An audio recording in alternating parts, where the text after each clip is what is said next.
दोस्तों आजकल urethral structure की जो प्रॉब्लम है वो धीरे धीरे कॉमन होती जा रही है। बहुत सारे आजकल जो है पेशेंट इसी के आ रहे हैं यूरेथ्रल स्ट्रक्चर के। और सभी लोग पहले क्या करते हैं कि दूसरा ट्रीटमेंट करते हैं और जब उनको सफलता नहीं मिलती है तो उसके बाद उनको पता चलता है कि होम्योपैथी में इसका ट्रीटमेंट हो सकता है।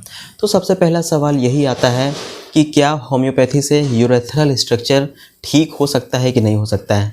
तो दोस्तों मैं डॉक्टर नज़र, आपका मेरे यूट्यूब चैनल पे बहुत बहुत स्वागत है। आज हम इसी पे चर्चा करेंगे कि होम्योपैथी का यूरेथ्रल स्ट्रक्चर में क्या स्कोप है और इसका क्या क्या ट्रीटमेंट इसमें होम्योपैथी में पॉसिबल है, तो इसी पे हम आज बात करेंगे। तो दोस्तों सबसे पहले हम आपको बता दें कि अगर किसी को यूरेथ्रल स्ट्रक्चर हो जाता है और वो किसी स्पेशलिस्ट के पास जाता है, किसी डॉक्टर के पास जाता है और अपना वो ट्रीटमेंट लेता है, तो उसमें डॉक्टर उसको सिखाते हैं कि कैसे सलाई डाल करके उसको यूरेथ्रा को डायलेटेशन करना है और वो डायलेट करना सिखाते हैं। और ये भी बताया जाता है कि जब आपको यूरिन पास करने में परेशानी हो तो आप इसको जो है कर लीजिए और उसको जो है सलाई डाल करके उसको डायलेट कर दीजिए, जिससे आपको आसानी से यूरिन फिर पास हो जाए। और लोग ऐसा करते भी हैं। लेकिन जब डायलेटेशन किया जाता है तो होता क्या है कि बार बार डायलेटेशन करने से वहाँ पे इंजरी हो जाती है, वहाँ पे स्ट्रक्चर बनने के और ज़्यादा चांस हो जाते हैं। और एक टाइम ऐसा आता है कि डायलेटेशन उसके बाद फिर नहीं होता है, डायलेटेशन करने के बाद भी जो है उसको यूरिन की जो प्रॉब्लम है वो वहीं की वहीं बनी रहती है। फिर सर्जन आपको सजेस्ट करते हैं कि आप इसका ऑपरेशन करा लीजिए।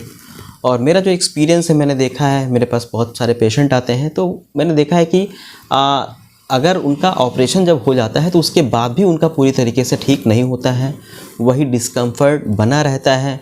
फिर पेशेंट परेशान हो जाते हैं कि अब हमें क्या करना चाहिए। दोस्तों यूरेथ्रल स्ट्रक्चर का जो इलाज है होम्योपैथी में वो बहुत ही सेफ़ है और बहुत ही ज़्यादा इफ़ेक्टिव है। क्योंकि होता क्या है, जब होम्योपैथिक ट्रीटमेंट आप लेते हैं तो आपका जो स्ट्रक्चर होता है वो सॉफ्ट हो जाता है और जो आपको बार बार डायलेटेशन करना पड़ता है वो डायलेट करने की उतनी ज़रूरत नहीं पड़ती है। और धीरे धीरे करके कुछ दिन बाद आपको किसी भी तरीके का सलाई डाल करके उसको चौड़ा करना, रास्ता, ये सब चीज़ें नहीं करनी पड़ती हैं। दूसरी बात क्या है कि होम्योपैथिक मेडिसिन जब आप लेते हैं तो जो यूरिनरी ब्लैडर है वो ज़्यादा स्ट्रॉन्ग हो जाता है और जो है यूरिन जो है पूरी तरीके से वो निकल जाती है, वहाँ पे इकट्ठा नहीं होता है।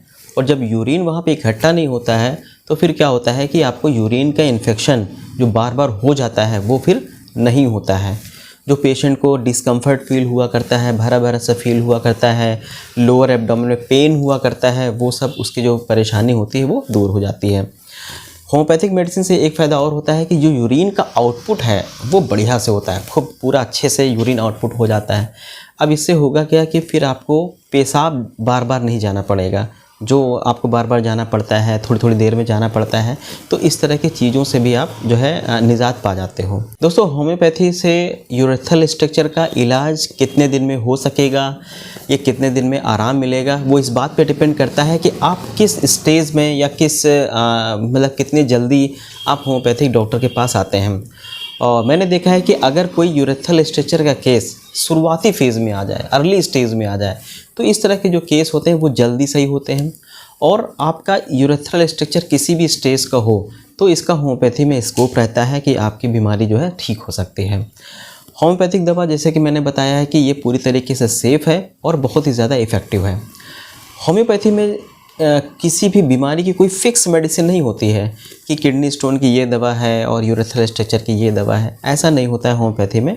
होम्योपैथी में क्या होता है कि हमें पूरे केस को एनालाइज करना पड़ता है, उसकी फैमिली हिस्ट्री को देखना पड़ता है, पास्ट हिस्ट्री को देखना पड़ता है, उसको और कौन कौन सी बीमारियां हैं, उसका स्वभाव कैसा है, उसका स्ट्रेस लेवल क्या है। इस तरह की चीज़ों को ले करके हम लोग जब एनालाइज करते हैं तो उसके बाद जो है डिसाइड होता है कि हमें कौन सी मेडिसिन देनी चाहिए।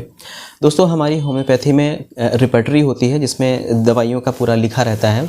तो यूरेथ्रल स्ट्रक्चर की उसमें 33 मेडिसिन दी हुई हैं। अब जाहिर सी बात है कि 33 मेडिसिन एक साथ पेशेंट को नहीं दी जाती है। हमें करना क्या होता है, उन मेडिसिन में हमें खोजना पड़ता है कि कौन सी मेडिसिन इसमें से पेशेंट के लिए सबसे अच्छी है। तो इसी के लिए पूरा केस टेकिंग लिया जाता है, इसको बोलते हैं केस टेकिंग, कि पूरा केस को अच्छे से देखा जाता है, एनालाइज किया जाता है, उसके बाद जो मेडिसिन सेलेक्ट होती है वो तो उसको दिया जाता है। तो इस तरीके से जब दवाइयों का चुनाव किया जाता है तो वो बेस्ट रिजल्ट देती है। और मैं पेशेंट से कहना चाहूँगा कि इसके लिए किसी अच्छे एक्सपीरियंस होम्योपैथिक डॉक्टर को आप चुनें और जिसको अच्छा एक्सपीरियंस हो, और आप जो है अपना केस ईमानदारी से दें। अक्सर पेशेंट जो है बहुत सारी चीज़ें छिपा लेते हैं, वो सोचते हैं कि इस तरह की बातों का इस बीमारी से क्या लेना देना है। लेकिन मैं आपको बता दूं कि आपकी जो भी जानकारी, आपकी निजी जानकारी जो भी होती है, वो बड़ा इम्पोर्टेंस रखती है मेडिसिन को चुनाव करने में। तो इसीलिए अपना जो पूरा केस है ईमानदारी से दीजिए। और जो है मैं उम्मीद करता हूँ कि आपको मेरा ये वीडियो पूरा समझ में आ गया होगा। अगर किसी को भी यूरेथ्रल स्ट्रक्चर है तो उनको मैं सलाह देना चाहूँगा, किसी अच्छे होम्योपैथिक डॉक्टर से आप संपर्क करें। Thank you.